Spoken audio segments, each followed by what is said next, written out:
எனக்கு வர ஒவ்வொரு கிளைண்ட்டுமே ரொம்ப ஸ்பெஷலான கிளைண்ட்டு தான். ஸோ அவங்களுக்கு என்ன தேவை அப்படிங்கிறத தெரிஞ்சுக்கிட்டு, அவங்களுக்கு ஏற்ற மாதிரி ஒர்க் பண்ணி கொடுக்குறதுல எனக்கு ரொம்ப ஹாப்பி. அந்த மாதிரி அமைஞ்ச ஒரு கிளைண்ட்டு தான் இவங்க நமக்கு. இது பூபோட்டி மெஹந்தி. இதுக்கான ரிவ்யூவை பூபோட்டி கேர்ளே சொன்னால் எப்படி இருக்கும்? வாங்க கேட்போம். ரெல்வான்ஸ் மெஹந்தியோட சர்வீஸ் எப்படி இருந்துச்சுன்னு சொல்லுங்கள்.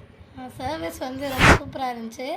ஆன்ட்டி வந்து எனக்காக 3 நைட்ஸ் வந்து முழிச்சிருந்துட்டு அவங்களுக்கு என்னென்ன டிசைன்ஸ் தோணுச்சோ அதெல்லாம் வரைஞ்சி கொடுத்துருந்தாங்க. அதுலேருந்து எனக்கு பிடிச்ச டிசைன்ஸை நான் செலக்ட் பண்ணி கொடுத்ததில் அந்த செலக்ட் பண்ண டிசைன்ஸை வச்சு ஒரு புது பேப்பரில் திருப்பி ஒரு நைட் முழிச்சிருந்து வரைஞ்சி கொடுத்துருந்தாங்க. அது அப்படியே பர்ஃபெக்டாக என் கையில் ஒரு சேஞ்ச் கூட இல்லாமல் அப்படியே பர்ஃபெக்டாக வரைஞ்சி கொடுத்துட்டாங்க. நல்லா கம்ஃபர்டபுளாகவும் வரைஞ்சி கொடுத்துருந்தாங்க. So thank you.